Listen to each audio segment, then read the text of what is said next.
Welcome to my humble little office. My name is R. Keith Andrews. I'm a spiritual guide and paranormal adept. The journey continues today on October 23rd, 2023, at approximately 4:22 p.m. PST. Now, I've returned to this world for one primary purpose, and that is to remind people that working together, we can make this a better world for virtually everybody. I bill myself as a spiritual guide because the tools I offer are the exact same tools I personally use in my day to day life. And the philosophies of life I talk about are the precise philosophies I guide my own life by. Now, I've offered these tools and philosophies to thousands of other people with varying degrees of success, depending entirely on their own personal efforts. Now, today we're going to take a look at the functionality of the Galactic Consortium, quite frankly, as it compares to the Terran UN. But before I get into that, we have football is in with the gold. Joe Stewart has shown up with the silver, and Chad Smith has arrived with the bronze. And of course, as per usual, although it's not usual, Chad's in here quite this early, but welcome all of you. This is the link to Chad's archives.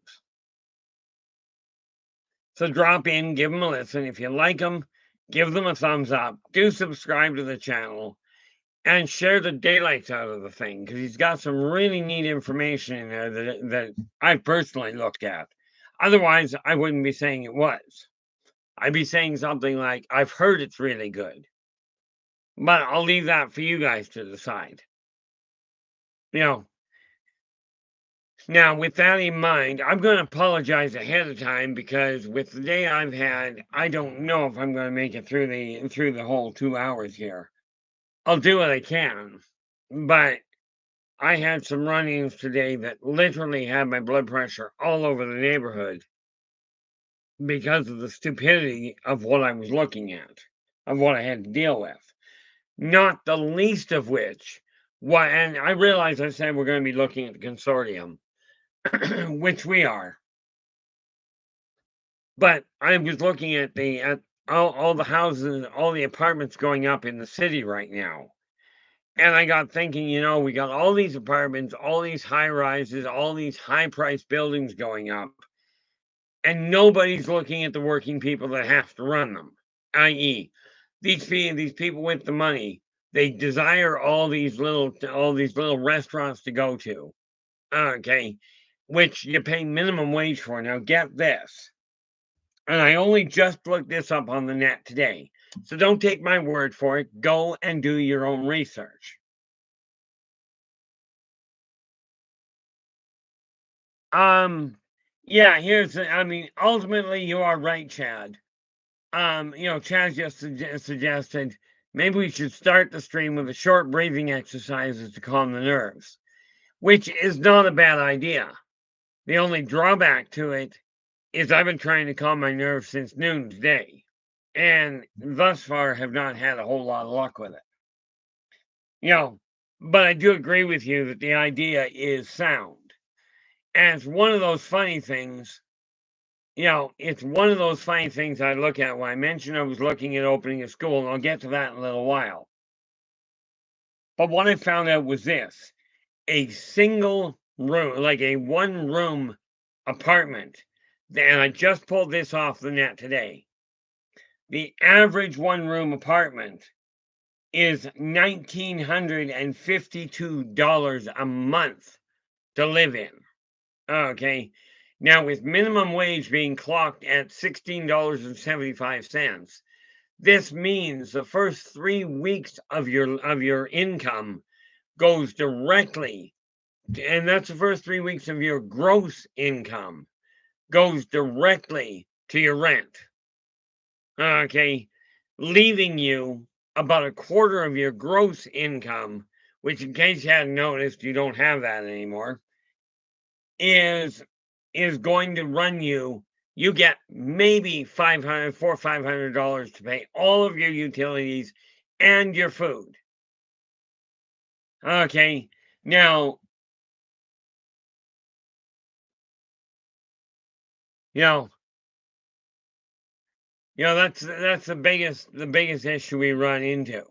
Okay, as far as the rent goes, I mean, okay, you want your people, you desire your restaurants to go out to, you desire your fine food, you desire your entertainment. People have to start looking at the reality. You're willing to, and when I say you, I'm not talking about the listeners here. I don't think anyway. Okay, but you look at it, you desire all of the people with money all desire these things, and yet you're not willing to pay to arrange living situations whereby people can actually live. And then you wonder why you have a problem with shortage. Guess what? It's pretty black and white. You know, I was essentially coerced into trying to get a Gmail account open today to work with the government. Brilliant idea. Told him it wouldn't work properly. My computer won't even let Gmail run on my computer. Okay. Net result, when I got home, my blood pressure was all over the neighborhood. Now, that being said, like I said, welcome my little rant for the day. I'm not going any further down that rabbit hole because I'll tell you, not a happy camper with society right now. Okay. Football goes in the US, we have to pay for medical insurance. Yeah, that's a stupid thing. Okay. The government, and I suspect this is the same in the States. In Canada, our government is giving illegal narcotics to drug addicts, and yet they won't provide insulin, cancer treatments, you know, antipsychotics for people that are legitimately psychotic, okay, or legitimately mentally ill. They won't touch them, but they'll give illegal drugs and make it safe for people using illegal drugs. They give those for free. There's something wrong with the operation of the system. Now, I do understand. Take the operation out of the equation because the system structure is properly laid out. Okay, but the people running it are creating a massive problem. Now, you can refer to them as the elites, you can refer to them as the government, you can refer to them as anybody you want. Okay, anybody you choose to. The reality is, it's the general populace that actually has dominant control over it if we work together. Now, in the consortium, and before I go there, people talk about this one world government. Oh, it's such a bad thing. We can't have a one world government. A one world government is not a dictatorship. Okay. A one world government simply means all parts of the world are viewed equally. In other words, no third world countries, no first world countries. Guys, you're on one world. You're all on one world countries, on first world countries, if you will. Okay.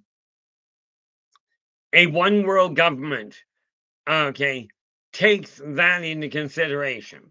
You have representatives from all quadrants, not necessarily every nation. I am talking about topographical and the ecological setup, because somebody living in the far north will not have a clue about the complications that happen for somebody living in a rainforest.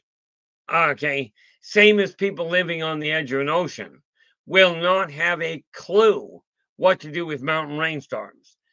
They don't have the database. Now, with the consortium, they do have one person. Okay, they do have one person from somewhere in all of the mesh that is appointed, that is elected, and they're elected by everybody in the consortium itself. Okay, in the governing body, there is an election that takes place that says, okay, one person will be the Speaker of the House. Oh, heavens, no. In all fairness, Joe, it was a lot more complicated than that. But we could spend 2 or 3 hours on that side of it. And, I'm sure in all fairness, most of you can relate to part of it. Okay, to different parts of it. Shadow, how you doing? Glad you could join us.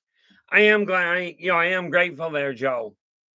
And the one thing I do, the one reason, the primary reason I don't actually open that door, okay, is because the idea of this stream is to have people walk away from here feeling a little bit better about their life, not feeling, oh my lord, you know, it's such a disaster of a world. Shadow, then, Shadow just wandered in, and as we well know, this is the link to Shadow Stream.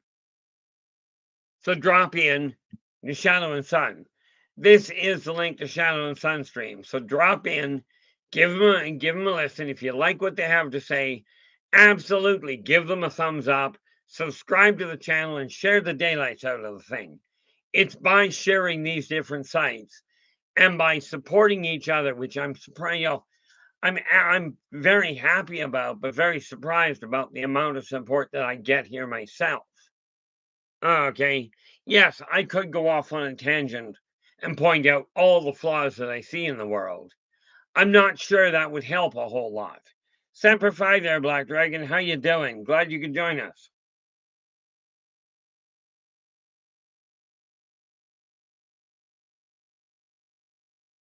You know, the nice part about it, to be honest there, Black Dragon, my saying Semper Fi, I do it, yes. But in all fairness, I readily admit I do that in respect to you, not because I was ever in the military. Something about epileptics and and automatic weapons. They just don't like us. Don't know why, but you know, I'm not quite certain why that's a problem. They want to kill people, put an epileptic behind a gun, have a seizure, somebody's going to die. You know, but with the consortium, there is one person that is elected to sit at the top and just keep the flow of communication going. It's a question of keeping things in order. That's all. There is no person that sits at the head and goes, "I'm the leader. I'm the president, or I'm the governor general of this consortium." There's one person that is elected to simply keep the flow bouncing properly and to keep them on track if a discussion starts out. Um, In all fairness, Steve, and welcome aboard, Steve. The hawthorn berry, I'm not sure if it's affecting the blood pressure, but it certainly keeps the heart running smoothly. Okay, and thank you for reminding me of that. I didn't actually take any today. Probably should have when I got home.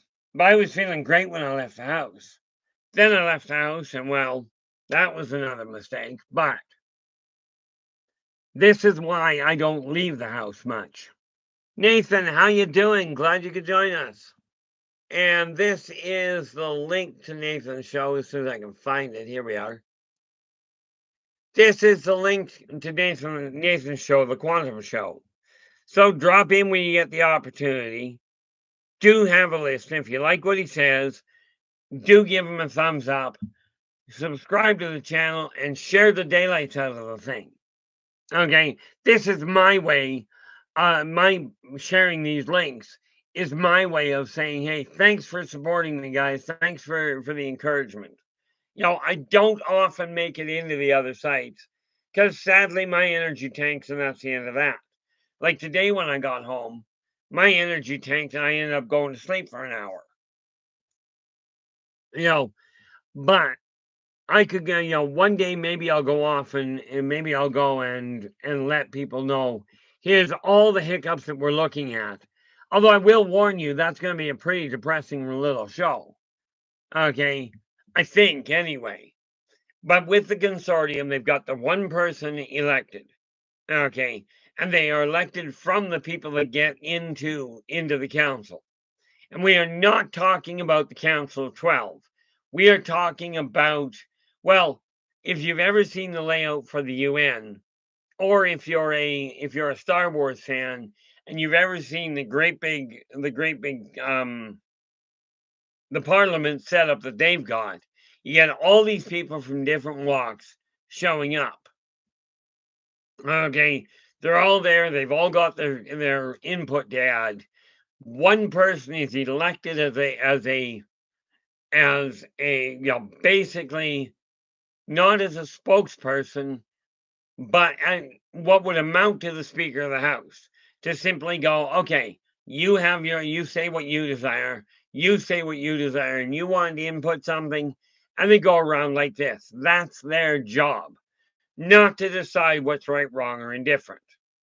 But one of the other big differences between the consortium and the UN, and quite frankly, I think I'm glad this is a difference, but I'm not 100% certain. You'll understand why in a sec. Sorry, about 3, maybe 4 seconds.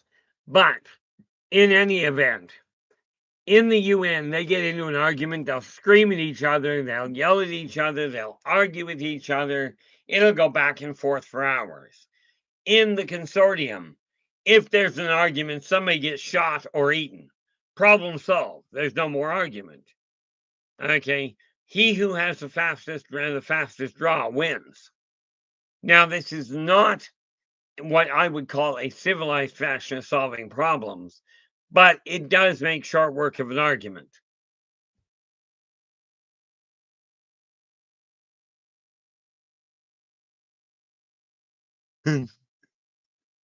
Joe goes, well, shoot, I haven't been for a walk in the cemetery in days. I don't dare go there at night. See, if I lived close to a cemetery, I'd probably go and sit in there a lot. But then I get along better with the dead than I do with the living most of the time. Jeffrey, how are we doing? Glad you could join us. With the consortium, the idea is simple. What are the problems that are affecting society? Not what is the problem affecting my pocketbook? Okay, which seems to be one of the biggest conflicts that seem from, and I don't watch the news. Okay, but it does seem to be money and profitability. It seems to be the driving factor between who decides what. In the consortium, it is literally about how do we keep peace amongst these different factions? How do we solve things without shooting somebody out in public? So they relegate the shooting to the consortium itself. I don't know if that's a good trade-off, but it does cut down on the innocent victims getting done in. What the purpose of this governing body is to take the whole of the consortium. Now, do understand, humans on the entire planet have about 8 billion people. That's all we're trying to balance. The consortium has each of the planets in the consortium likely has 2 or 3 planets full of people. That's one. So let's take a look at that. We'll just do it in round numbers, as in 8 billion on one planet. Now, if you take most of the average member planet of the consortium has a minimum of 3. So we'll go with 3 planets. So we multiply that by 3. Okay. Now that's 8 billion. So we've got 8 billion per member race. Now get this. We're going to multiply that by 2,500. And all of a sudden, you have 60 trillion people that the consortium manages to keep, for the most part, at peace. And that is because of one little factor. They communicate. Okay, and they communicate with the goal of what is best for the balance of the consortium, not what is best for the balance of John Doe's pocketbook. Okay, this whole greed thing we have been taught is absolutely one of the biggest banes, second only And it's propagated by fear in the first place. Fear is the biggest one. Okay. Now, of course, we have this neat little problem of there are certain rules that are laid out very clearly, and they apply to every member race, every single one of them. Okay. If a member race decides to attack a protected planet, that member race, even if they were in good standing, their primary planet, their primary seat of government, like the planet with their primary seat of government, with the secondary seat of government, and the tertiary seat of government, all get blown to bits. So you're looking at 24 billion people based on only 8 billion per planet will get terminated like that. They won't check and see who voted for who. They won't ask, were you in favor of your representative? They will simply wholesale wipe out the planet. This is not a nice way to do this, but I will warn you. People have asked me multiple times, if the off-worlders are so interested in what's going on our planet, why don't they come in down and straighten it out? Let me ask you this. That's their way of straightening it out. Okay, the war going on in the Middle East. The off-worlders' way of solving that is you bomb the daylights out of the problem people, out of the problem cities that they are known to be in. And if you don't know which city they're in, hit all the cities. Doesn't matter. Make sure you get the problem child. Collateral damage is not called collateral damage to them. It's called war. Okay. Now, do you really want the off-worlders coming down and taking their kind of justice and their kind of problem solving? Do you really want that on Earth? Okay. People get upset when somebody shoots somebody in an interesting setup.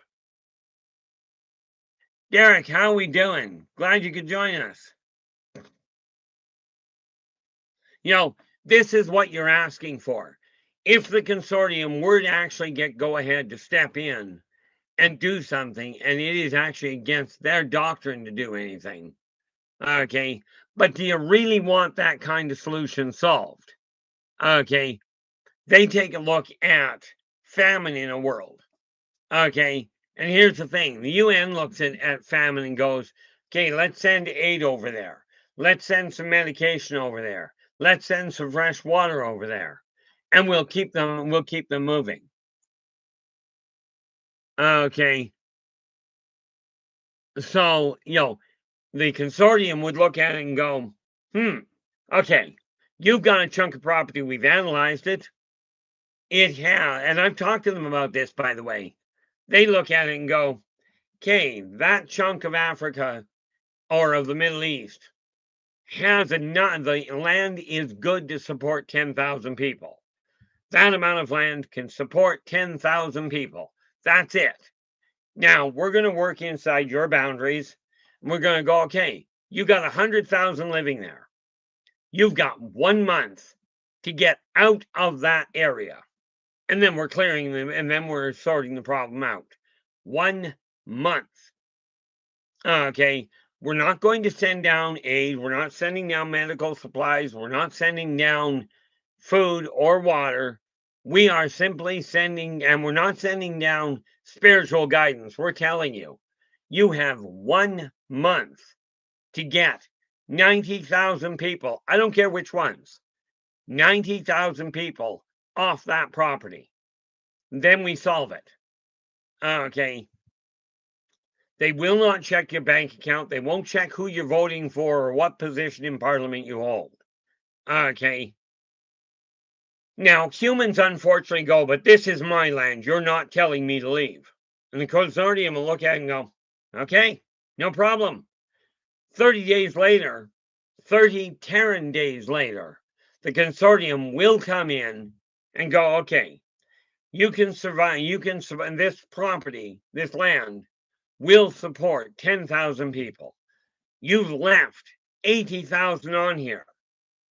Okay. They will start wherever, and they will wipe out 70,000 people, men, women, children, seniors, politicians, doctors, paupers, millionaires. They will not differentiate. Now, is this the kind of behavior that you desire an outsider to come in and sort out? Because he'll just go, you got 30 days to get off. You don't get off the property. I don't care who you are. You're dead. We will leave 10,000 of you living. Okay. Now, is that the kind of solution you desire? Okay. For those of you that have this brilliant idea that God's going to come down and sort you out and sort out this mess, understand, and this is as close to direct from God as I'm going to get. I asked him myself, and he goes, look, I gave every living, every corporeal entity in existence free will, freedom of will, freedom of choice. I did not give you freedom from consequence. You made the mess. You sorted out. No, I'm not picking up a certain number of you. There is no way I'm going to say, oh, that person's better. I'm not doing it. In God's case, he will simply, from his standpoint, he's going to wait until you guys wipe yourselves out. Okay, it doesn't matter to him. He's still getting the information. And by the way, for those of you that have this brilliant idea that God requires worshipers, ask yourself this. Did God require a worshiper to build the planet in the first place? Okay, did he require any encouragement before you came into existence? You ask me, that's kind of an arrogant way of looking at things. But the consortium, they follow the same laws that we do. They've got free choice, free will. Kimberly, how you doing? Glad you could join us. Black Dragon, rest assured, you can pack up all the bacon you'd like to take. And yes, I've got bacon in the fridge. Absolutely not, Terry. The daemons and the angelus, what you know as the angels, are members of the consortium, but they have the same rules as everybody else. Okay. The nice part about it is that they do guide the daemons and the angelus. They absolutely do. The same way they guide everybody else. And those same people do have a say in the way the consortium runs. Everybody, they do quite regularly discuss the policies. And this is why I said, if you're running a business, bear in mind, your house is a business. Okay, you've got to pay your rent or your lease. You've got to pay your utilities. You've got to make sure there's food in the house. Okay, if you're running a business, draw up a list of policies, okay, of things you're going to follow. And bear in mind, the consortium has a long list of these. But what you got to remember is when you do that, you write them down, but you write down what when you're making the policy, what the policy is, why did you make the policy? And then every quarter go back over it and double check. Make sure the policies still apply.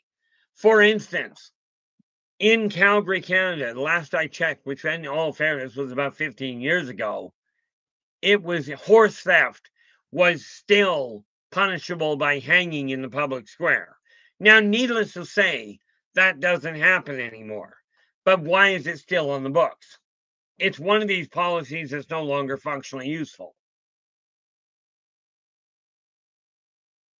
But no, let me ask you this. Now, the consortium, what it does is lays down the laws. It goes, these are the laws that apply to everybody.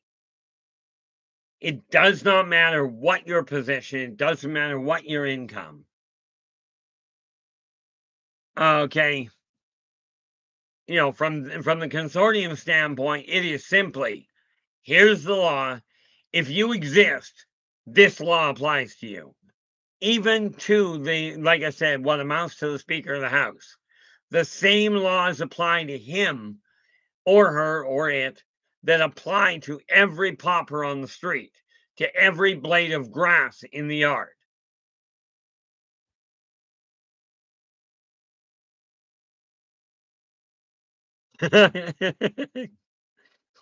Black Dragon.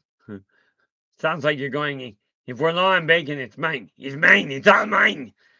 But um, you do realize the bigger problem is going to be keeping enough pigs available.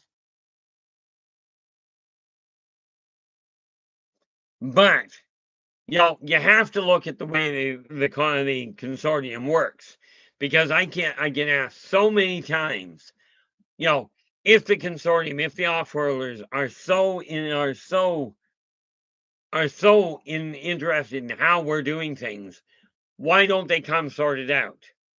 Well, let me ask you this.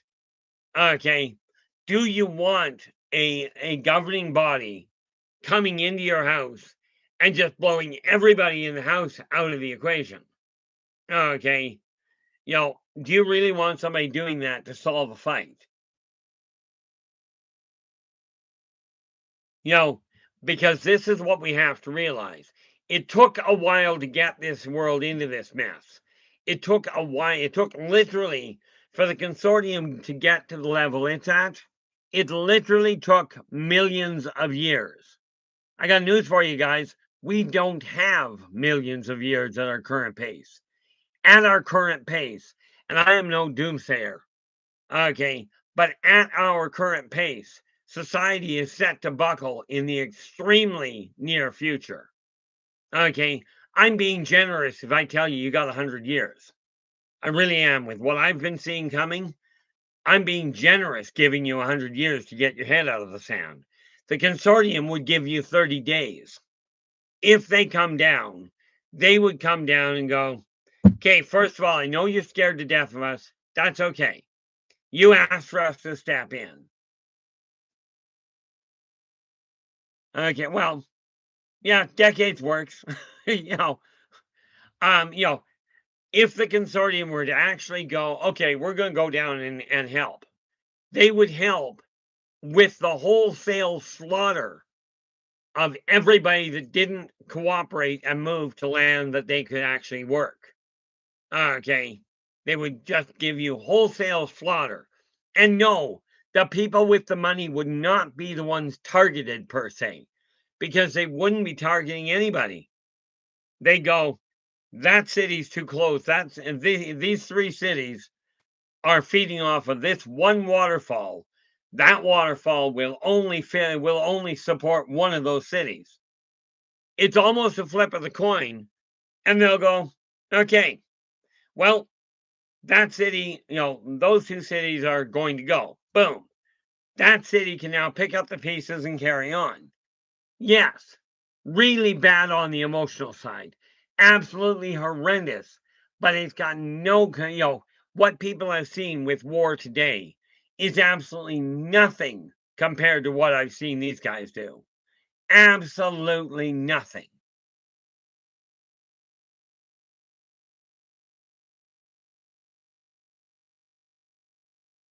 I'm looking at this. I think this is a great idea. But to be fair, guys, I honestly didn't think that Joe and Kimberly lived in the same area. Mind you, hey, what the heck? Travel as far as you'd like.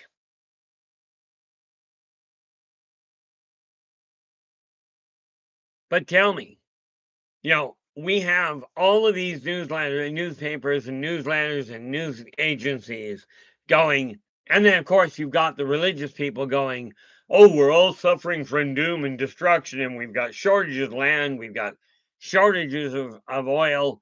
We've got shortages of, get this, gravity. That apparently is on the decline. I don't know how that works, but, you know, so, you've got all these people out there pounding out the idea that we are all shortage of everything.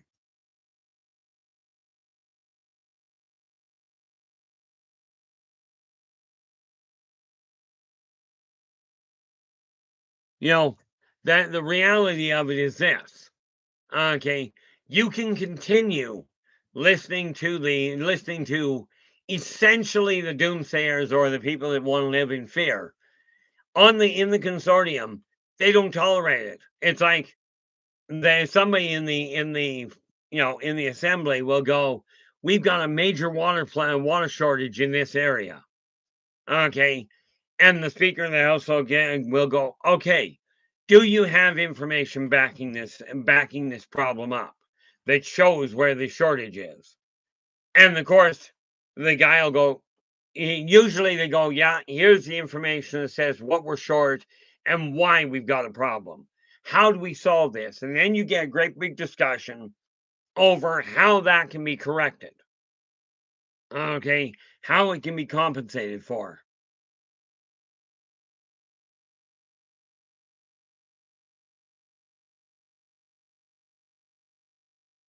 You know, so I mean, this is what they do. And then once there's an assessment done, they go, okay, let's move in. Now, do understand, the consortium does not take 3 weeks to decide whether or not to get support into these areas.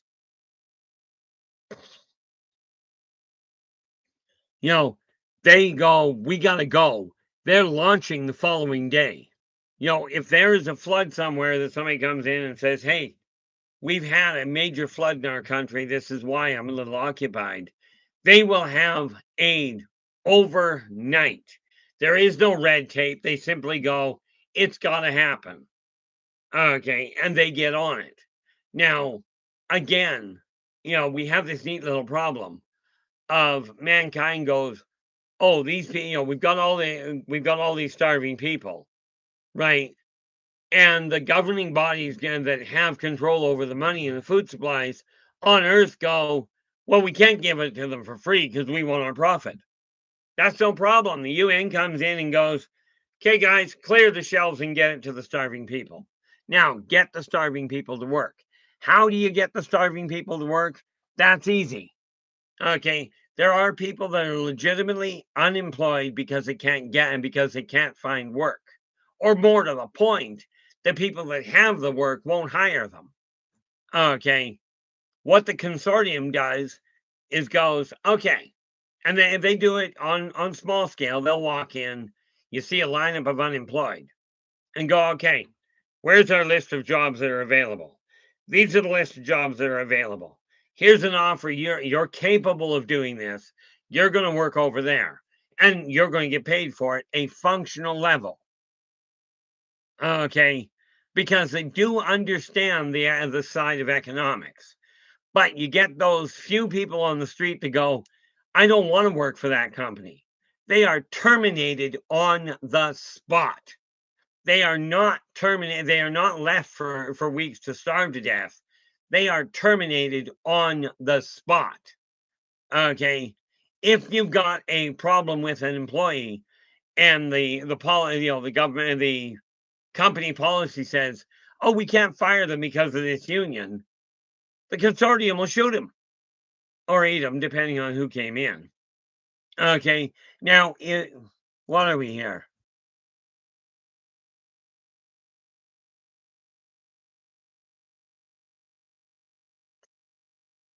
Um, the consortium, when you're talking about dollars, okay, they pay depending on what they enforce payment based on the local currency. But it's a real simple issue. Like I said at the beginning of it, when I first opened this stream, okay, minimum wage here is 16.75 an hour. Now, if and with let's start with this. Okay, just some real quick mathematics for you. The average one bedroom apartment right now, according to what I pulled off the net. So check your own information, especially locally. But based on what I found, we take 1952, whoop, $1,952 a month. Okay, to pay your rent. Okay, now to figure and to make sure somebody can live, you take that 1952, divide by 30 hours, you look at a 40-hour work week, base your pay on $30 an hour. If you run your own company, this is the same formula I'm going to tell you to use. Okay, and it's the same one I've used for other companies to turn their income around. Okay. Now, where are we? 1952 divided by 30. At that point, in this economy, people at minimum wage haven't got a snowball's prayer, because minimum wage is $16.75. But get this, to be able to afford to live, and if you're living at a decent rate, you're going to find that you actually spend more money in the economy. But get this, talk about a discrepancy. At 1952, for a single bedroom, you've got to be generating $65 and $65.10 a month, an hour, to live in this city. Okay. Now the consortium will look at it and go, you're either paying that or you're not staying in business because you can't afford it. And they will flat out tell people, break it into smaller companies, into smaller amounts that you can actually work with, because this isn't going to wash. Okay. So your big corporations could end up in real serious problems. Okay. But this said, it's really the rent side of it that is a problem here. The consortium will not differentiate between whether you're making a lot of money or you're not. They will look at the balance point and go, okay, if you make more money than that, that's great. You can buy more things. You know, if a loaf of bread costs $1 and you've only got 50 cents, get together with a neighbor. Both of you split the cost and get it and buy a loaf together. If you've got $10, you can buy 10 loaves. Okay, they don't differentiate between who's got the amount of money.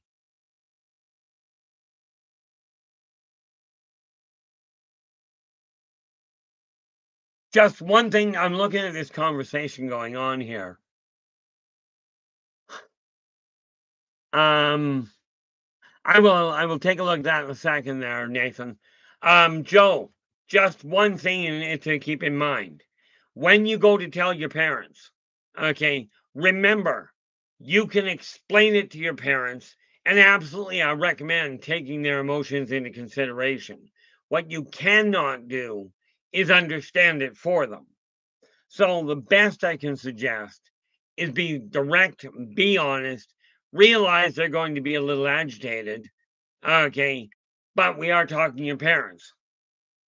But as long as you're straightforward and honest, you'll be able to get through it. It may be bumpy, but I still recommend going through with it. So I do agree with you. Absolutely meet and talk it through. Okay, so you can figure out how things go. And Nathan has made a comment here. They sound like the Jadoon from Doctor Who about money, compensation. I honestly never watched Doctor Who. I watched 1 or 2 episodes. Okay, but I will take your word for it quite readily there.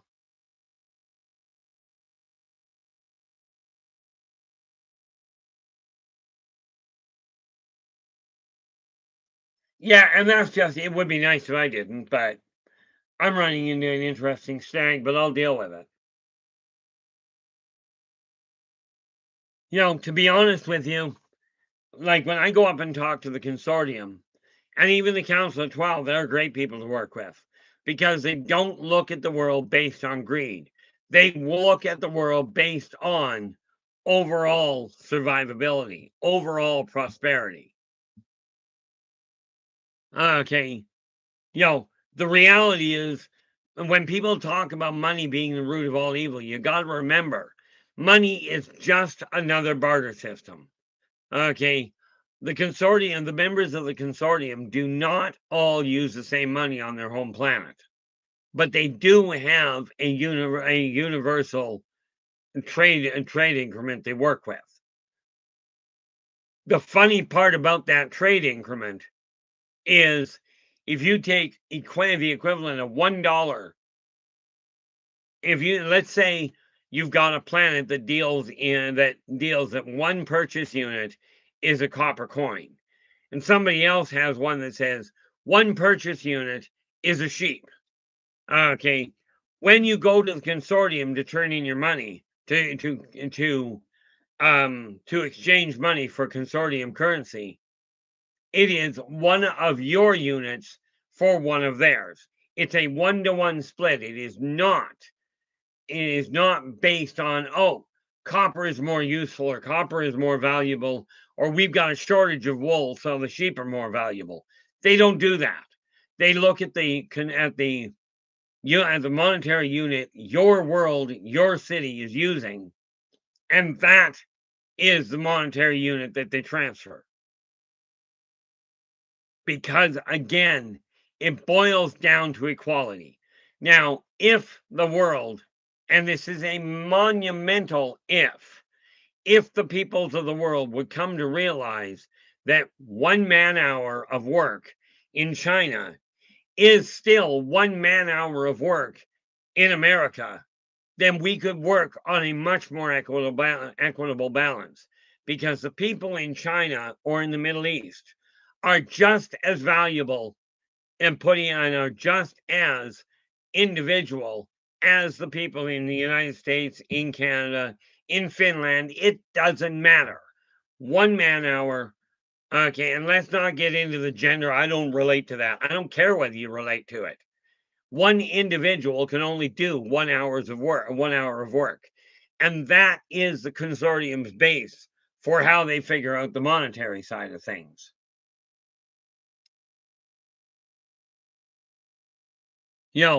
This is what we have to realize is there is no, oh, that person's got more money, so they're a better person, or they're an elite. They got more money, great. They can still only do 1 hour of work. Now, granted, some of you have leadership capacity that is phenomenal. And maybe, and this is where Donald Trump came in handy, he could motivate a lot of people to do something. Okay, he was doing 1 hour work by motivating, not by, well, I don't know if he did it by threatening.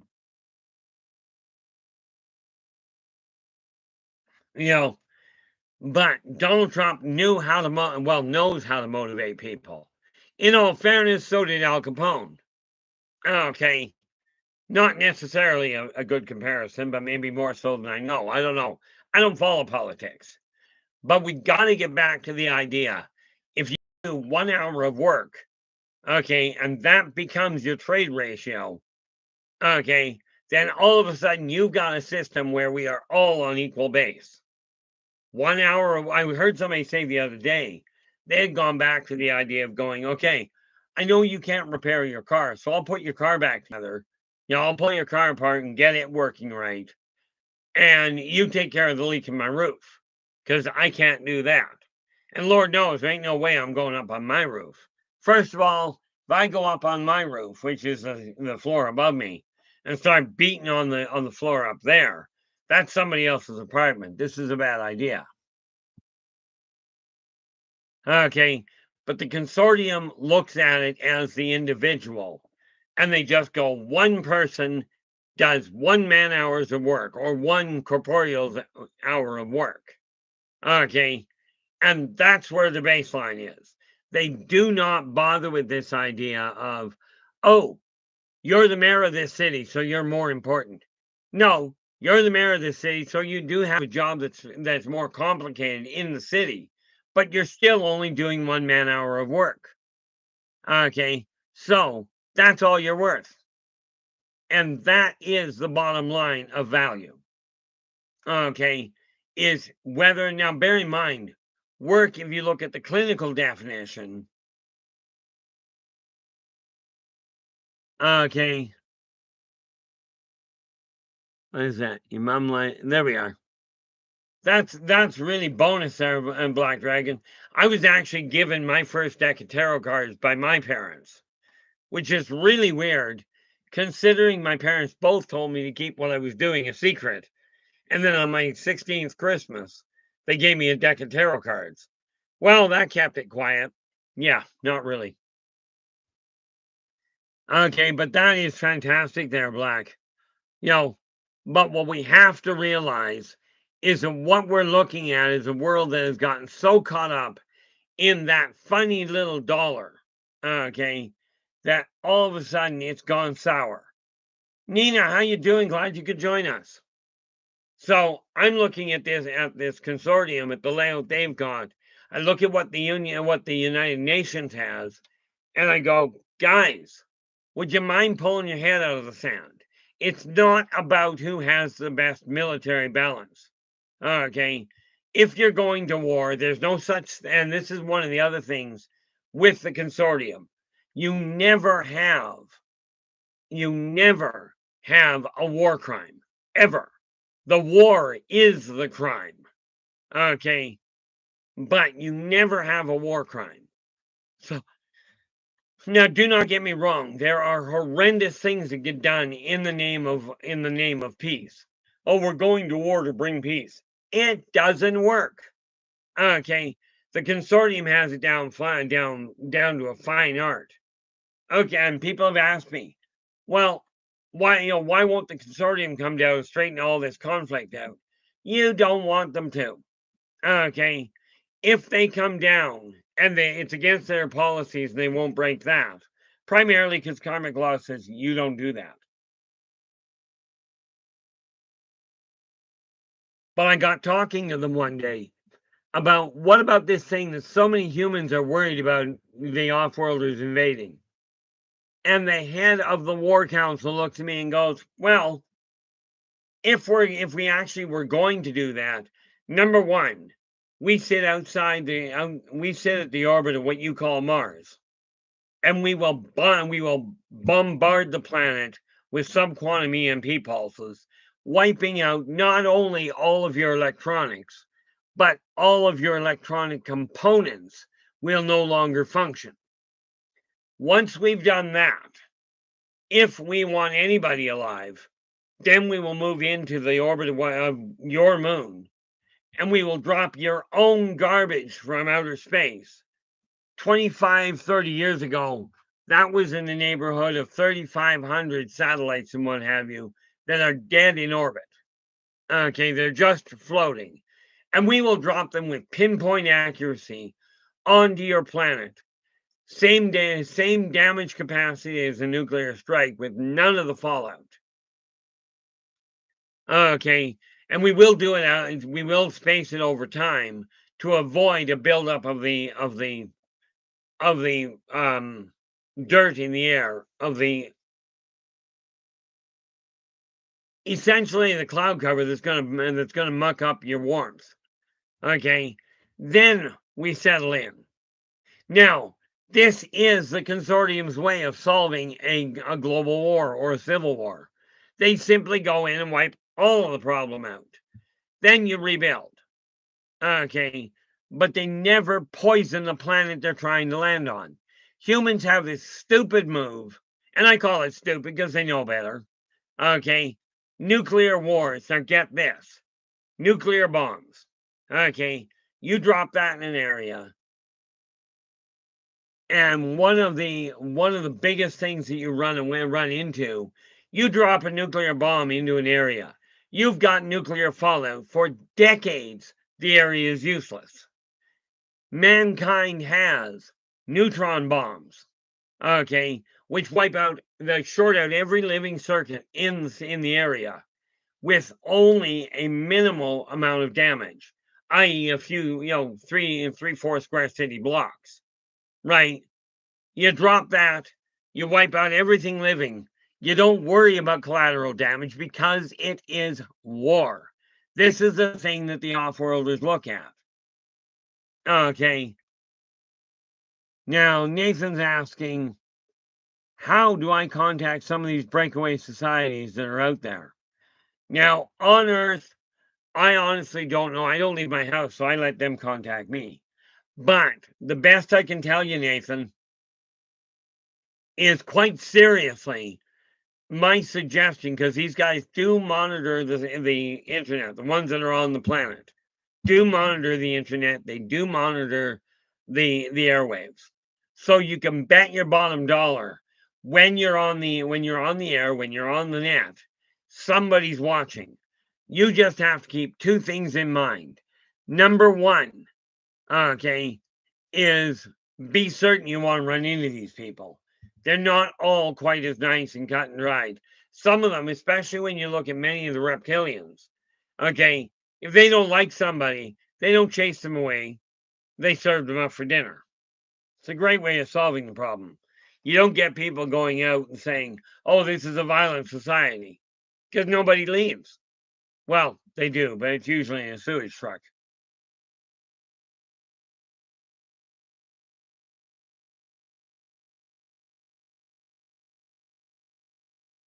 That that is very much the truth there, Nathan. Humans have the capacity to show phenomenal compassion. You really do. But you're so caught up in being told to fear everything. Okay. Well, to be honest with you, Black Dragon, if you want to worry about mooning your camera, you may have more problems. Okay. Um, but that's another issue altogether. But rest assured, it's not just the offworlders or the consortium that is watching what's going on through the airwaves and through the internet. Your own governments, from every one of the governments that have technological capacity, are watching what you're doing. The trick is, and this is why I say, whenever I'm talking about this sort of common conflicted thing, overthrowing any government is just plain dense. Okay, the model works. It's the operation of the model that becomes a problem. Okay, a car designed to take a corner at 50 miles an hour. Okay, will take the corner at 50 miles an hour. If you take it slower, there's no problem. Try taking that corner. No, don't. If you try taking a corner at 100 miles an hour when the car can only handle 50, the odds are you're going to roll the car. That is not the problem of the design of the car. It's the problem of the operation of the person behind the wheel. In the consortium, they promote people into the consortium, into what would amount to the Senate, into the assembly. But if you are asked to leave the assembly, to step down because you're no longer working in the best interest of the consortium, if you are asked to step down, okay, and and you say, "Okay, I'm stepping down," they do not look at you and go, "Oh, you failed." They look at you and went, "You made the attempt and you're welcome to do it again, but you need to pick up these other skills." Okay, if you argue the point, surprise, surprise, surprise, they kill you. Or as somebody said, they kill you. But that's another issue. Well, I would agree, Nathan, but as you put it, our monkey brains, which is so much more accurate than our reptilian brains, because the human race was accelerated from the ape. Okay, but the big difference is chimpanzees get down, get right in and personal, and they will take you apart limb from limb. Humans have decided that doing it at a distance is more humane. It also, by the way, does not bring with it the horror and therefore the deterrent of war.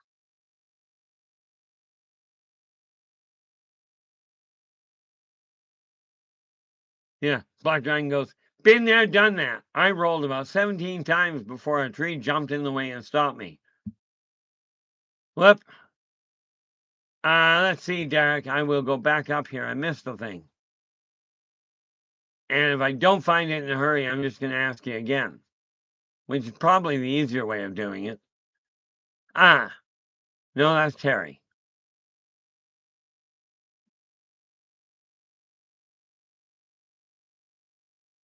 Okay, and to be honest with you, Derek, I'm not seeing it, but that's not a shock in my eyes.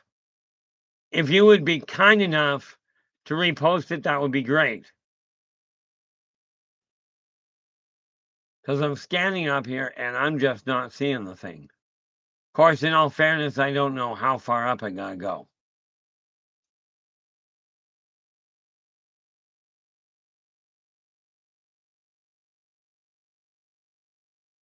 Okay, that's all the way to the top, and I just flat out did not. Oh, wait a minute. I'm on top chat. That's why I didn't see it. Probably.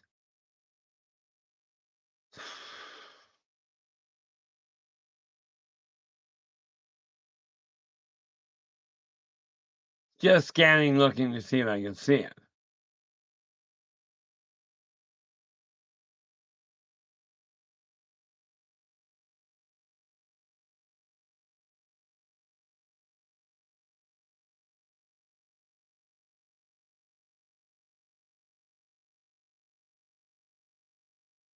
Yeah, honestly, they're for whatever reason there, Derek, I'm not seeing the question.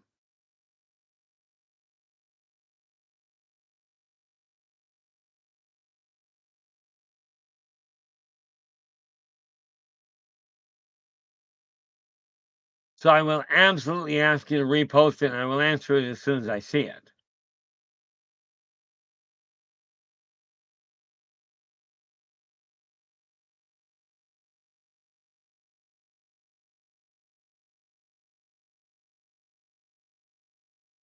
Well, thank you for the confirmation there, Black. Yeah, I really do appreciate that. But absolutely there, Derek. Pop it in. Let's take a look and get the thing answered. Like I said, guys, I don't.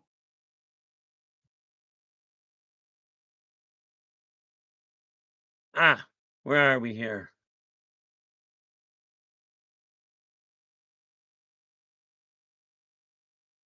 Okay, that's annoying. Because you said you just posted it. And it's the question itself is literally not showing up. Okay, what's showing up on my 3 from the bottom?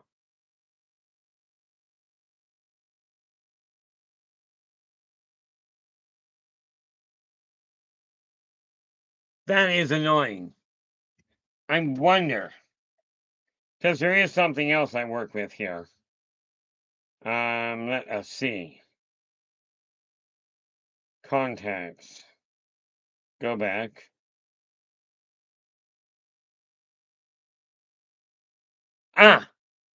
Derek, here's the other option. If that doesn't work, I know you've got my number because I've got you set in here.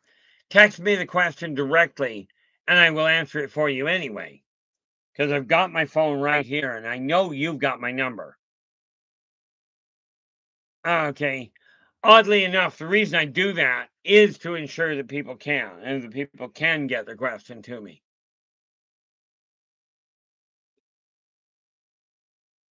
Yeah, because it's just plain not showing up at all, which does annoy me, but welcome to modern tech. You know, for me, technology just works this way. And as a matter of fact, and I know this is completely against what most people tell me, I'm working to build a school. I'm working to build an empire helping you guys. Okay, and yes, I fully intend, absolutely fully intend on charging for it, making a living at it. Absolutely. So, against many people's ideas, okay, and rest assured, because there are people that will phone up and go, "Hey, I want to talk to you about such and such, or I've got this offer for you." I hang up on people I don't like really quick. Um, I don't even know what that is, but I appreciate the extra insight there, Black. This is for those of you that can't get your question to me for whatever reason. And yes, I know this goes completely against, oh no, internet security. Somebody's going to attack you. Probably. And if war breaks out, somebody give my address out. I don't feel like cleaning up the mess again. Okay. Now, I've already got my phone number all over the place, so I really don't care.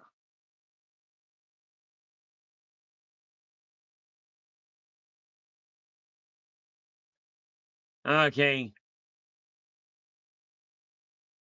Now, bear in mind, I'm in Canada, so you get to figure out the area code you got to work with, or the country code. Okay. But if you aren't getting an answer in there, this is the other way of doing it. Because I've got the phone sitting right here. Okay, that way, because I've only got the one chat room, but this does open that other door. Okay, and again, it's very simple. For me, it's real simple. I've had a lot of scam artists contact me and go, and I call them scam artists. Oh, I can do this for you for X dollars. I'm not interested in what people can do for X dollars because I've been burned so many times, I'm not doing it.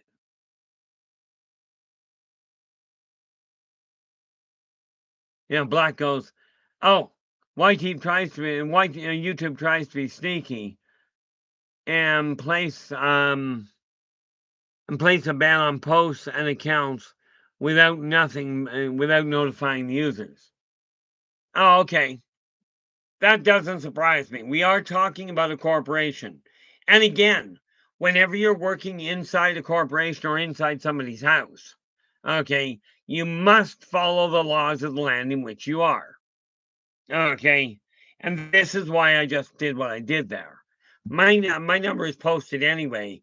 If I'm going to open up the doors, well, no, I am opening the doors to consulting, business and personal. I am getting set up to run a school. Okay. Do I know I can do it?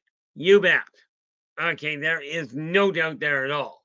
Now, I could read all kinds of testimonials, okay, of people that have worked with me in the past.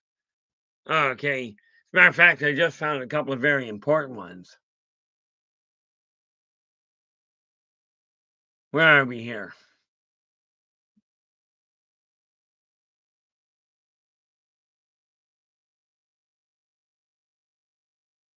I think that's great, Joe.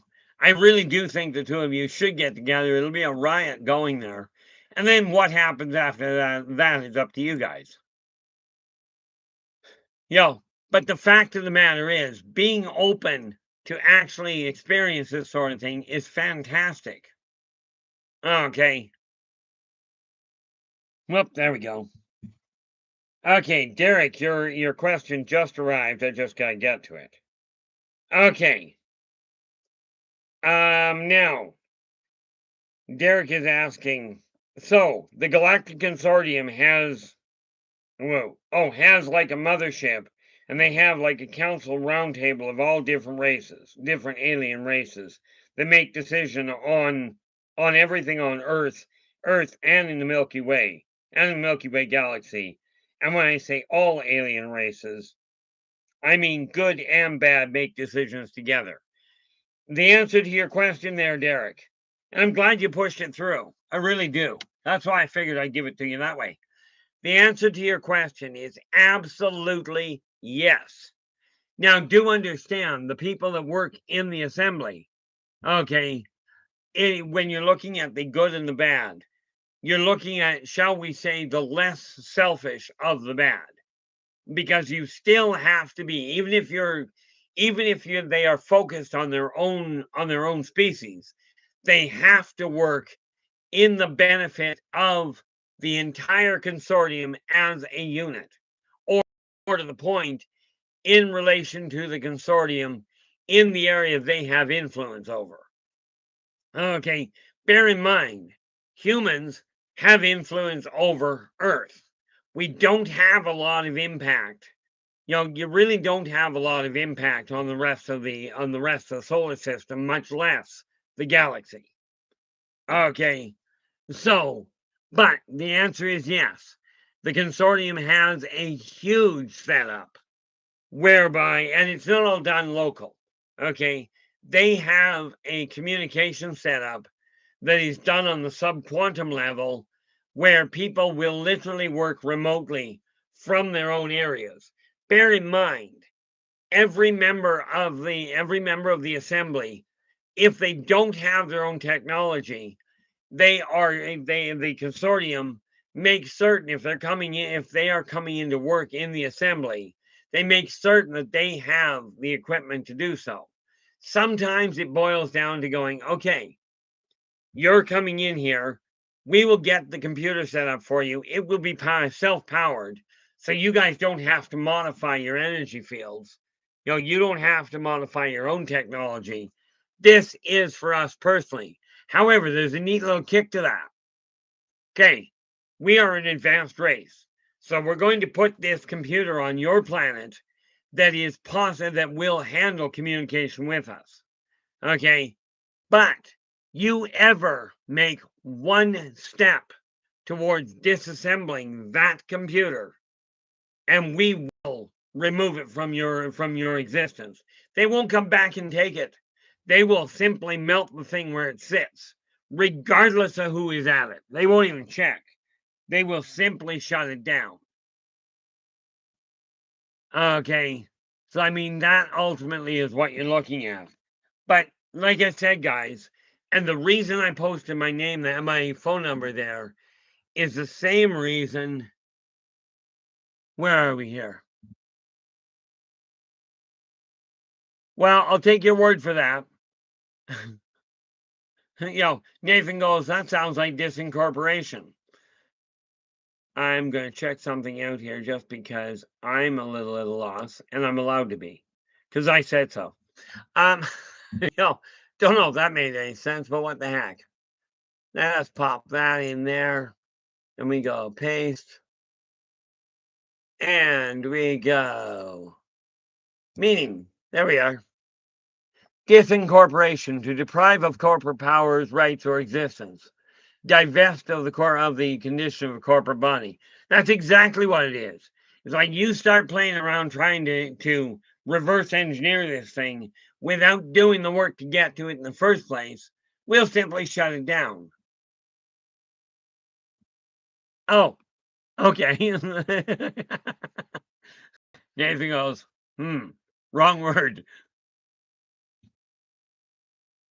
See, now if I go back 5 years, I could not have found that. Like, this is one of my other monitors. I've got one up here, one over here, and then the one that I look at. I meant to, there we go. Have it disintegrate into non-corporeal components. That's disassociation. Yeah, that is molecular disassociation. Okay, which literally boils down to disintegrate. Okay, and you're right. There won't be any component parts left. Fortunately, when you do it that way, it also doesn't kill the person sitting at the component. And yes, they have the capacity to do this. Okay, so that's how they operate that. They will set it up, teach you how to teach the one individual how to use it. Now, if that individual wants to teach other people, that's great. That's no problem. It's the attempt to tear it apart. Yeah, my other half complains about that a lot. She'll say something, I can take that word and go, let's use it in this context. It's a lot of fun sometimes, but the consortium is ultimately, it really does that. It sits down and it is a massive, I mean, picture it. You have at least 2,500 member planets, which means you've got a computer network. Now, bear in mind that computer network works on a subquantum holographic interface. Well, actually, subquantum biomagnetic holographic interface, meaning it will operate with the touch of anybody that it is already keyed to. And yes, one person is taught, and then that person is absolutely permitted to teach as many people as they'd like. Just nobody can pull it apart. Okay. Now, there's no problem with studying it and going, okay, we're doing this, it does that. Analyze it by optical observation. Absolutely. But we are talking about optical observation based on biooptics, meaning use your eyes or whatever other sense you use to actually physically see with. It does not mean let's get an x-ray machine out and let's look inside it. What, pray tell? Well, that's just annoying. And since I don't like that feeling, I'm going to be right back. I'm actually not going very far, but this should have been closed anyway.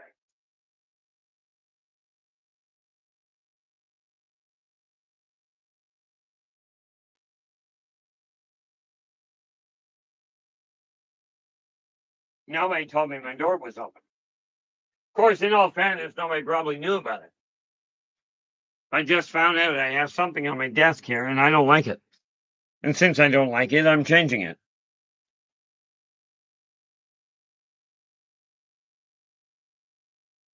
Pardon the earthquake. Desk is entirely locked in place. So, where are we here?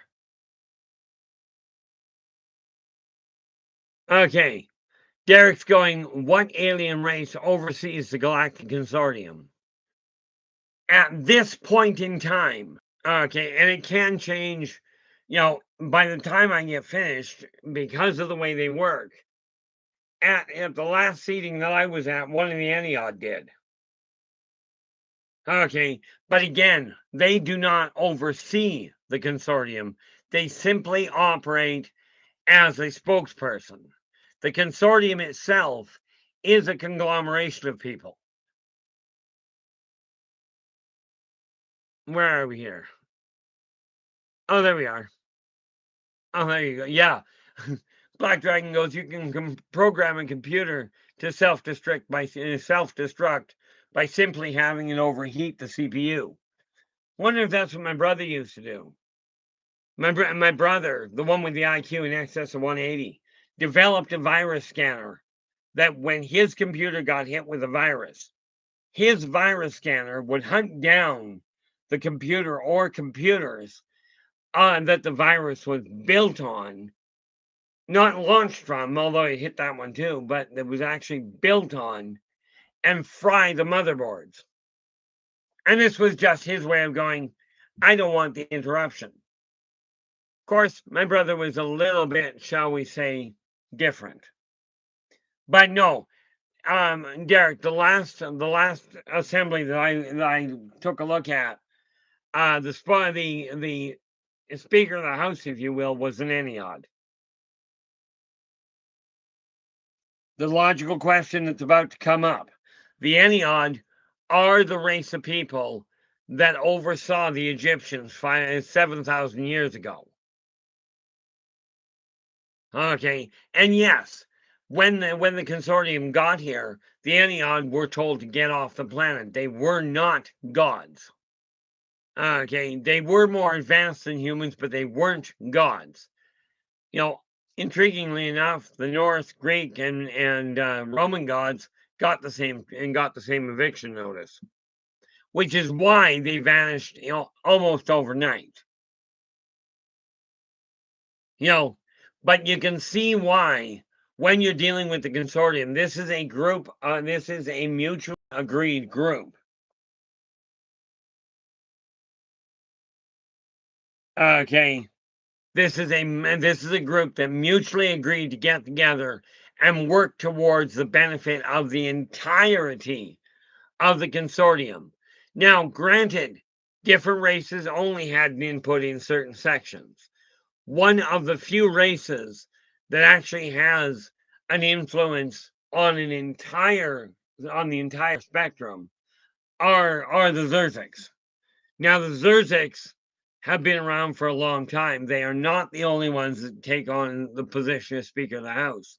Again, they rotate it to make sure that it doesn't go down one road, to make sure it takes all sectors into consideration.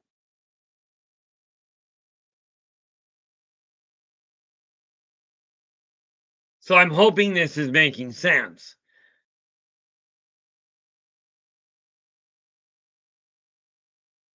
One of the biggest things we have to realize is if we take a look at what the consortium is doing, and we start modifying our own behavior based on theirs. Remember what I mentioned to you about if you're going to do something, talk to somebody that's done it effectively first before you start doing it yourself to avoid some of the other complications.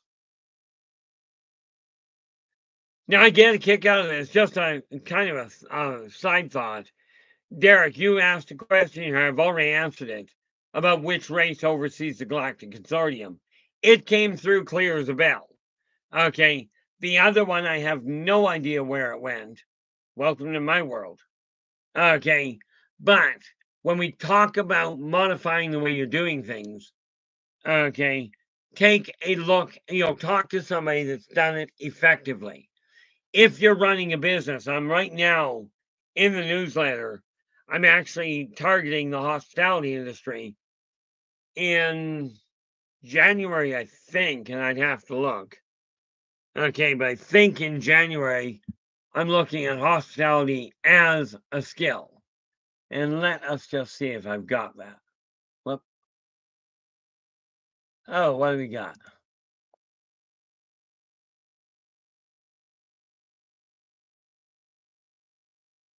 Oh, nice. I don't know if you're still in the house here, Shadow. I will have to take a look at this thing. Shadow Shadow sent me a blurb on a heater with no electricity needed. I am certainly going to take a look at that because even from my limited ability, that may be a possibility. And there are days where that would be really handy.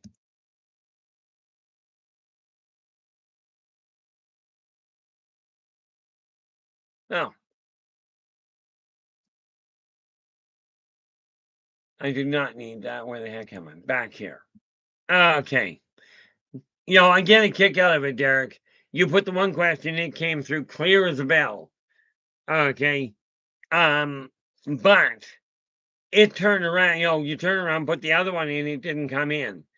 I was told today by a government official that computers don't do that kind of thing. I'm living proof. I'm living in a world where that happens all the time. But let me ask you this.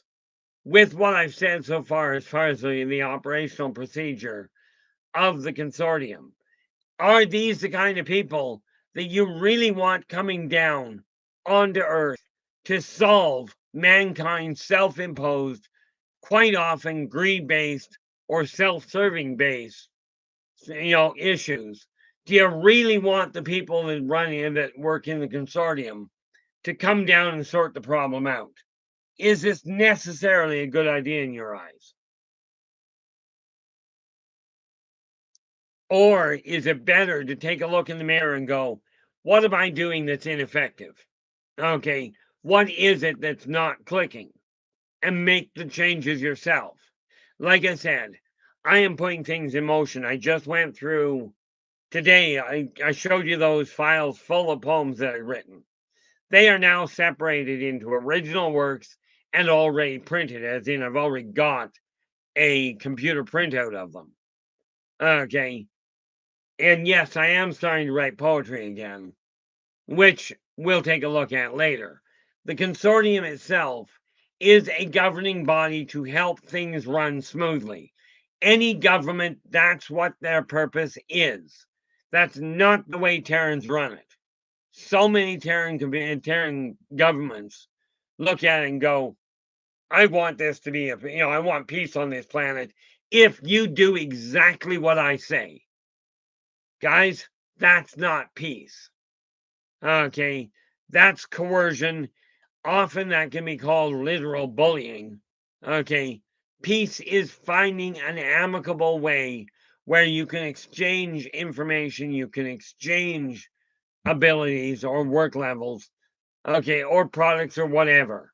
But peace is brought about by communication, not by threat or decimation. Okay, the reason that we really have no, I get a kick out of it. So many people will turn around and go, you know, they'll turn around and they'll go, "Oh, we've got an alien invasion taking place. We've got proof of it. You're still breathing. It didn't happen." Okay, I remember I had a dwarven character, and I mean, he was a bit of a sheep disturber. And the constabulary come up to him and looked at him and went, "You've been accused of hitting this gentleman." And the guy looks at me and he goes, "Is the guy still breathing?"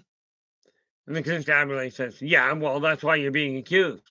He's still breathing. I didn't hit him." Okay. The governments of this world have to realize if you're going to run a peaceful government, take care of all people, not just the ones with a high pocketbook, because there's a lot more, as I showed you. Okay, if your average housing for a single person, and let's just see here, grab that just on principle. If we take 16.75 times 30, okay, at 1675 times 30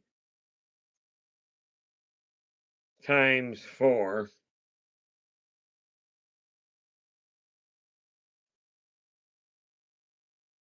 whoop, shouldn't do that. 16.75 times 40 times 4.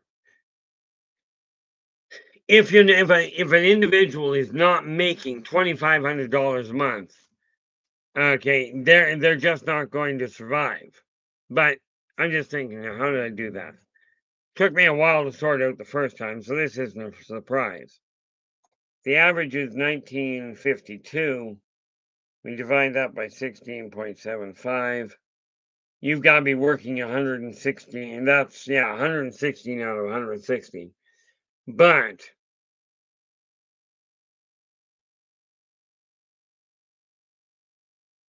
see, rent would have to be able to function, rent's got to come down a long way.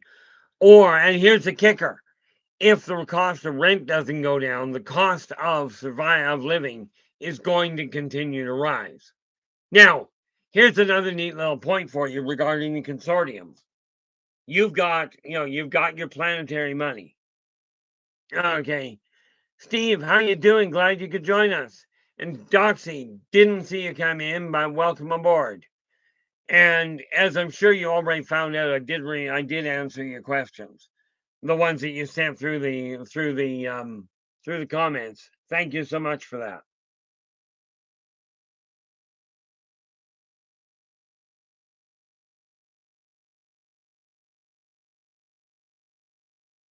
Thanks so much, that Black Dragon. Yo, no, the reality of it is this. Okay, when I said I was building an empire, I'm building a school. This is not waiting for government approval. I'm beyond that. Okay, I am way beyond that because every time I wait for them, they throw another wrench into things and tell me I've got to do it their way. Which, by the way, their way, if it worked, we'd have peace on the planet already. Okay, this silly idea of going, oh, that person's worth more money, or to tell somebody, like I was told quite literally, to type with both hands. Now, bear in mind, before my stroke, I was typing between 60 and 80 words a minute. Okay, after my stroke, frankly, my left hand doesn't work right, so I end up typing it maybe 20. Okay, not great, but I was told flat out. They disregarded the fact that I had a stroke and went, it works better if you type with both hands. No, it doesn't. Okay, we get told, and what I was saying before I got so oddly sidetracked, with regards to the consortium, something you got to keep in mind in all of its existence, and we are talking billions of years of existence. Okay, in all of its existence, the transfer of money from local planetary currency to consortium currency has always been, always, and take that word into consideration, being a one-to-one shift. Okay, if your unit is $1, okay, then $1 on your from planetary to consortium currency has always remained $1. Okay, there was no discrepancy between this kind. There may be on the planet, okay, but on the consortium, it's a 1-to-1 split. Okay, it's a 1-to-1 ratio rather. Same thing, I think. But with the consortium, it has always and I don't use that term very often in case you hadn't noticed, being a 1-to-1 ratio. Because they look at it going, one person can only do one person's work in 1 hour. That's all they can do. And therefore, there's your baseline. When you're looking at it, that is the important factor to look at.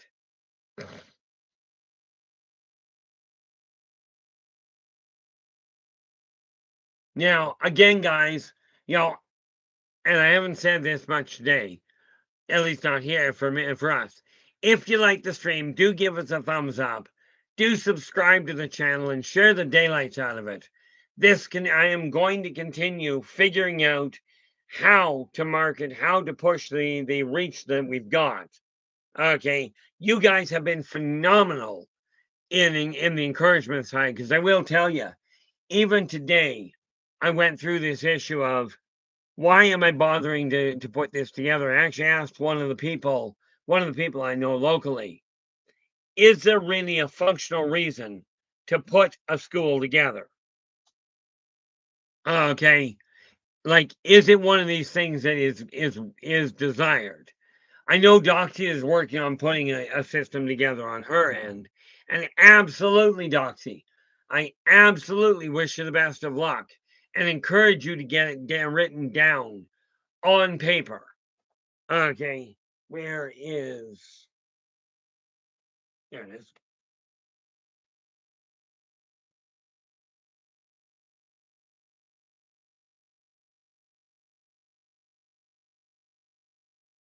That's not what I'm looking for.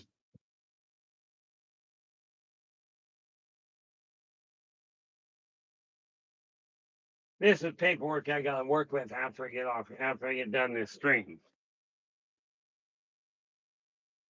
What did I do with it? Did I by any chance leave it here? I don't know what I did with it. That always annoys me.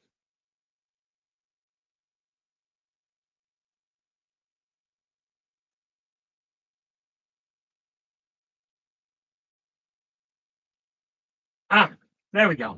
That's why, because I filed it. What a weird concept. Take a file folder and actually put it in my filing drawer. But you'll notice what it says here. IV corporate structure. I'm only a one person. Well, actually, I'm two people now. Okay. This is going to be my corporate layout. I will never, as the law stands right now, ever have a board of directors. Okay, I will be building the publishing company I've already talked about, the school, the consulting, all that is going into play. Okay, Susie B, how you doing? Glad you could join us. And here we have, apparently, Black Dragon, you are now going to be called Mr. Bacon, which I don't think is a bad thing.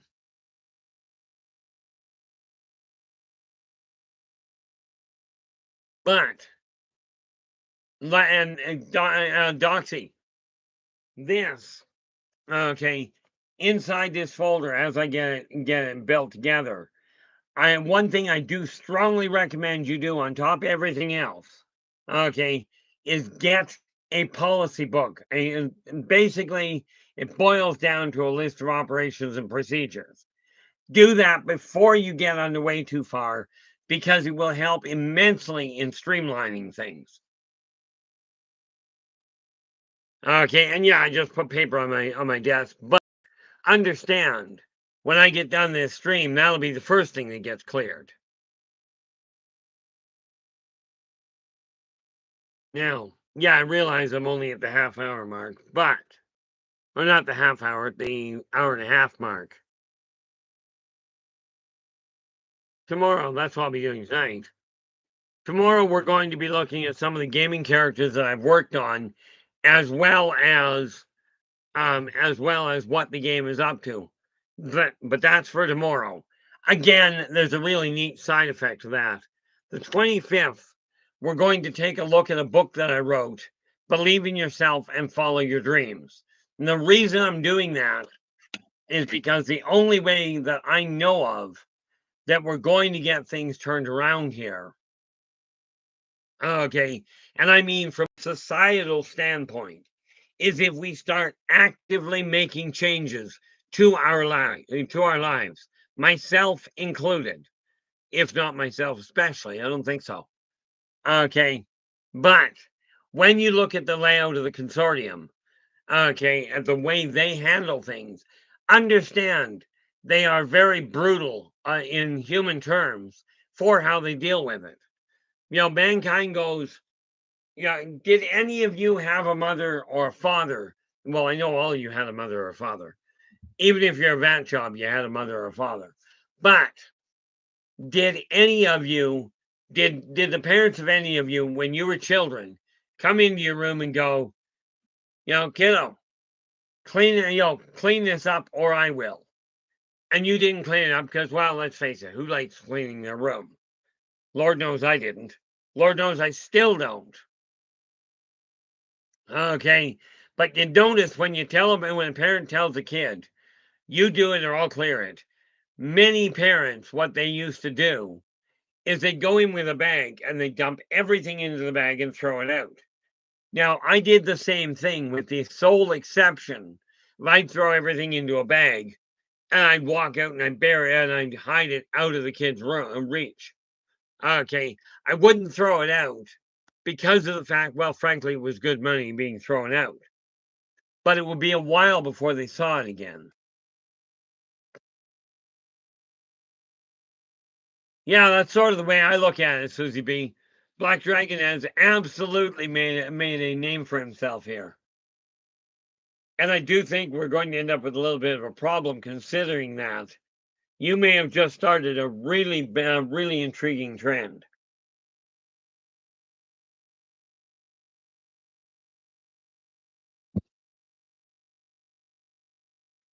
Hopefully, and I know that Black won't take offense to it. But calling him Mr. Bacon is not going to be a derogatory comment. Okay. It's so much nicer than what some kids I knew when I was growing up were called. They were called Mr. Porker. Not the same kind of concept. It's funny, I go to the grocery store and every time I pass the meat department in the grocery store, I'm like, hey, that reminds me of Black Dragon.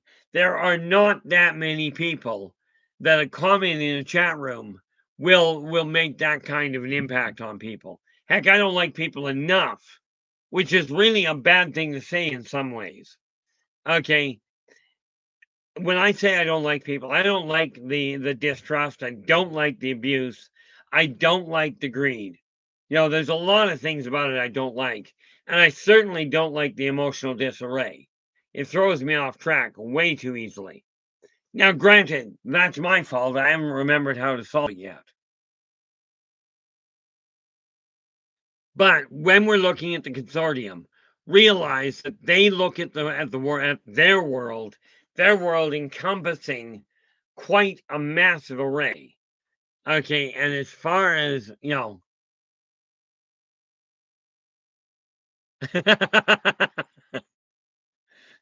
Black goes, I gotta move that out of the way. Black goes, Susie, thank you, hun. My bacon plan has worked. I do that really bad. I am absolutely certain, Black, that you can do that better. Of course, in all fairness, so can my ex's cat.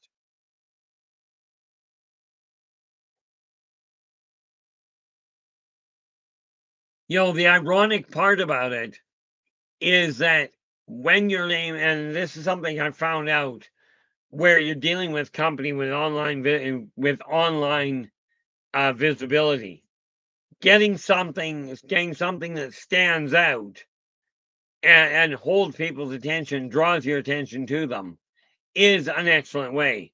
And speaking of that, we finally went up a level. Now, you think about it. When I first started working with weights, I had just these little guys on it. Now I'm working with this. Okay, it's going to be a couple of weeks before I bring it up again, but at least it's working. But that's a little better setup than it was, at least in my eyes. But like I said, I'll keep you posted as things evolve. You know, but when we look at if you pay attention to the way the consortium is set up, okay, you can find all sorts of ways to emulate that in your own life. Remember, the three karmic laws apply to everything in existence. Be true to yourself first. Do unto others as you desire them to do unto you. And energy out, energy in. If you follow those three laws, you will find your life runs a whole lot more smoothly. Okay. And yeah, I can absolutely stand on that statement because that's the way I operate. The mistake I've been making is assuming that I've got to try and explain to people how things do not operate the same way for me. Actually, it's not so much explaining it that has caused the problem. It is I cannot understand it for you. Okay. And I ran into a snag today because, of course, my stress was right off the charts where it came to a point of this is the way it is. I'm not proving it to anybody anymore. I made the mistake of having to prove it, and all it did was drive my blood pressure through the roof. And it was fluctuating. My blood pressure was fluctuating 170 plus to 115. Okay, in a matter of minutes. I'm just talking about the systolic. The diastolic was fluctuating from about 150 down to about 73. Okay, for about half an hour, while my pulse ran from anywhere from 79 to 103. I was not in good shape when I came home. And what I've had to do is go, this is the way it is. From here on out, I'll tell you what I know. I'm not about to prove it. Okay. And most of what I tell you, I'm not able to prove anyway. So this is why I say double check the information. Do not take my word for it, but go and do your own research.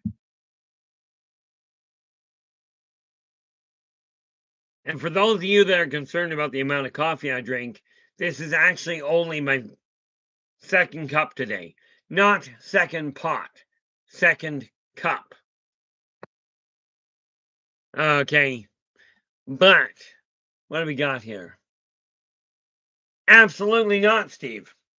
The closest thing to blood pressure meds I take is hawthorn berry, which I will be taking as soon as I get off the stream here. Okay. I could technically take half a minute out and go and take it, but I take hawthorn berry. There is no way I'm taking modern medicine for blood pressure. The blood pressure pills they wanted me on, first and foremost, when I had my heart attack, they said, oh, we got to get you on the blood pressure pills and pulse rate reducers. They took the readings in the middle of a PTSD attack. Okay. I mean, so, and then again, they wanted me on, now what was it? They wanted me on a blood thinner whose primary side effect was kidney failure. Okay. Now, I'm not stupid enough to take things I know are going to kill me. Okay. So, no, what I did was modify what I was doing, modified the number of people I deal with, modified that side of it. And most of the time now, my blood pressure sits around the 180 or around the 80, sorry, 130-ish, 125, 130 over 75 to 80 is where it usually sits. Okay. My pulse is usually sitting, I maintain it usually at about 75 to 80. But you got to remember, I'm very active, very on the go in the house. I don't leave the house much. Okay. But no, I'm not going back to a doctor to get blood pressure medication. These people haven't figured out that my body doesn't work the way theirs does. Okay. I mean, you think about it. They diagnosed, I had the major heart attack. I walked out of the hospital in less than 24 hours. When I had the stroke that left me unable to walk and unable to talk, I walked out of the hospital in 48 hours on day pass. Okay. And I was released from hospital in eight days. From the 28th, I came in on the 28th. So the 31st, in 9 days. I was released on the morning of the 9th day, like before noon. So these guys haven't got a clue how to compensate. Absolutely, he does there, Joe. You know, at 5 years old, you'd think they would have got the message.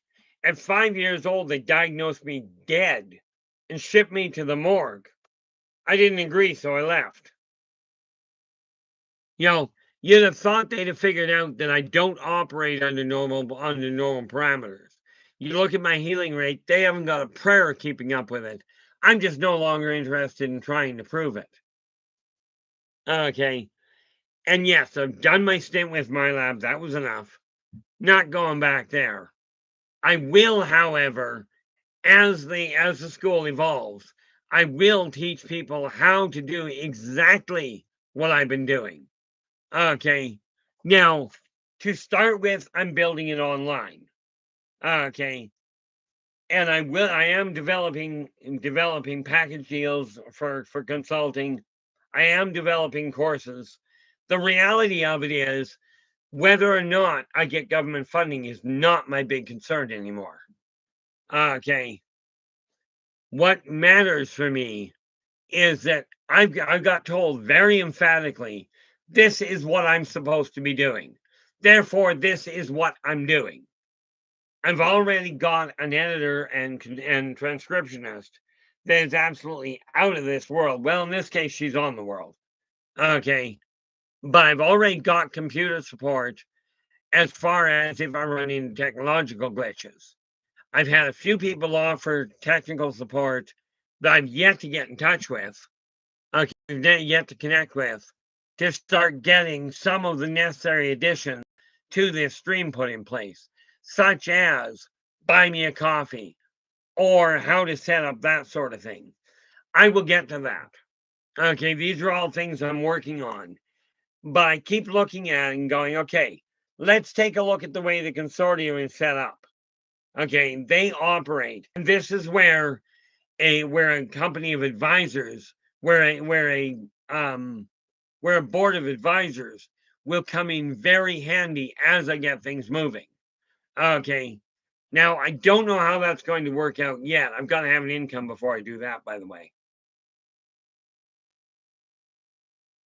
But the difference between a board of advisors and a board, a board of advisors and a board of directors, directors can steal the way the corporation laws are laid out right now in Canada. A corporation can steal, the board of directors can fire the originator. I'm not taking that chance on this planet. Okay, yeah. Black goes bacon, and bacon is life. Bacon is love. Much as I do like my bacon, and like I said, quite often a meal for me will be I'll take a pound of bacon, fry it up, and that's my meal. But like I said, I'm half carnivore. Where am I sitting here? Oh, look at that. Well, guess what, guys? Looks like I'm going to make the 2-hour mark. In case you couldn't piece that together by the time. But it is time to really sit back and go, okay, what are we building? Now, here's where your guys' input comes in real handy. Okay, because like I said, I cannot change this world on my own, but I can certainly throw a real big freaking rock into the water. Okay, with your guys' help, we can actually set things in motion and absolutely change the way things are going. Well, Doxy, I like that. Just hope we'll never be someone else's bacon. Whatever you do, if the tech like invite you to dinner, turn them down. Okay, because they're asking you to be dinner. They're not asking you to sit at the table. You know, I mean, there are people that will eat food off of another person. These guys will eat you right to the bone. Oh, the Teclec, and this is who they are. This is a group of reptilian individual off-worlders. They look like raptors. They're about 3 to 3.5 feet tall, about 4.5 to 5 feet long. They look like a dinosaur. And if you go on YouTube, I have no idea where it is, but they do show a pair of them running through the sewers in New York. Yeah, if they show up in your doorstep and they're asking you to come to dinner, turn them down. Because honestly, we'd hate to lose you here, and that would be a real permanent way of losing you. Although technically we know where you went. You know, but yeah, they are not the people to have to go to a dinner outing with. Because bad news, they will play with their food. Absolutely. In all fairness, there's a few races that'll play with their food. You being their food. You know, Laborians are a really neat race. They're a feline race. And the adults are really, they're very violent if they're pushed, but very family oriented, very respectful. The children, they will play with their food without any problem until the parents can teach them, no, no, no. The one that speaks is not to be eaten. Okay. If somebody in the room can understand what that one's saying, they are not to be chewed on. Okay. Quite often with Laborian, you'll see them grab the kid by the scruff of the neck, and it's like, spit it out, spit it out. Okay. Usually a bit traumatizing for the would-be dinner. Doctor goes, I see lions in my meditations, and whoop, I can't read that. I think that says and dragons. Not so much weird. Okay, but I mean, I'll take it for weird. For me, that would just be normal. See, the nice part about it, when you're looking at dragons, it depends on which ones you're looking at. You may be looking at the Ararahar. You may be looking at the Sarkon. Okay, the Sarkon are what most people know as Alpha Draconis or Drakes. Okay, so I mean, and we will I've got one of them almost completed. I'll end up completing it before the show on Tuesday. Yeah, okay, so before the show tomorrow. Some of them can, but you really these guys, and you're talking one of the dragons or one of the lions. That's just the curiosity part, because any way you look at it, they are like lions are extremely family oriented. But those are lyras, the dragons. Dragons are they are a very imposing individual. Okay, but and the easiest way to tell the difference between a dragon and a sarkon, sarkon are bipedal. Okay, usually about 15 feet tall. Dragons are number one, usually quadrupedal.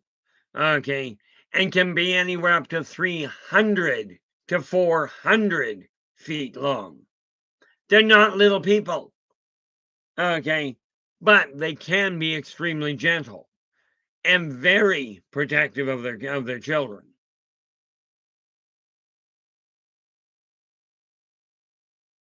Okay, this is what we're looking at there. And yes, there are members of them that sit in the that will sit in the assembly. Needless to say, you have to have a bit of an open area to put an Ararahar in. Okay, they're a little on the big side when you look into full dragons. Okay, not the ones that have tempered down. Okay.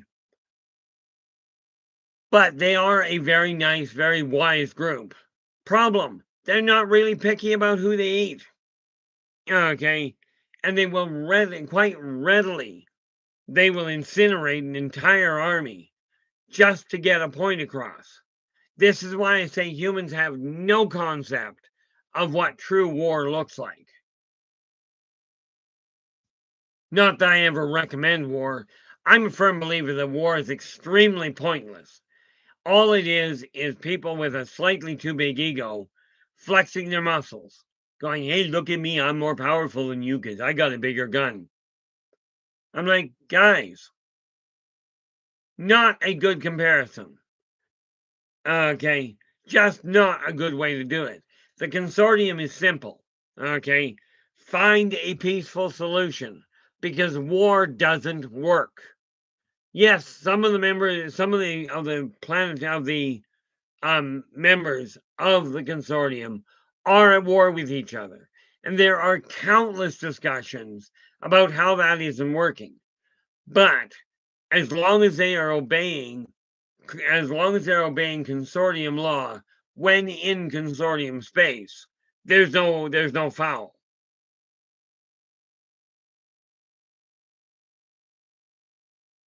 Yeah. Black Dragon goes, I'm a good dragon. Sometimes. Now, of course, the important factor there in Black Dragon, you know how to avoid getting into trouble, right? I'm presuming you understand that part. Okay, because here's the kicker for not getting into trouble. And I strongly state, follow karmic law always. Be true to yourself first. Do unto others as you desire them to do unto you. Energy out, energy in. Okay, how do you stay out of trouble? Don't get caught. Bear in mind, telepaths are a pain in the neck and so are empaths. They will spot you. And by the way, so will anybody with heightened senses. Okay, so it's not always that easy. Just keep in mind, however you're treating somebody, treat them as you desire to be treated. Okay, now, when I get done here, which is pretty quick, I'm going to be laying out the start of some of the policies I've got to work with, finish off a couple more articles, and carry on. But with that in mind, where are we here? We are, yes, we are. We are actually getting down to the end of the line here. Like I said, I run 2 hours. As it turns, I managed to run the full 2. Kind of amazing, really. But I really want to say thank you so much for sharing your time with me, guys. Really do appreciate it. I will be back again tomorrow, and tomorrow, and tomorrow. Oh, wait a minute, that's Macbeth. Tomorrow we're going to look at the gaming world. Some of the characters I've been building, some of them I will be dealing with. I will explain how they fit into the Yldrbacian Chronicles, as well as what my system is up to. That's excellent, Black Dragon. Until then, do take care of yourselves and each other, and for pity's sakes, stay positive.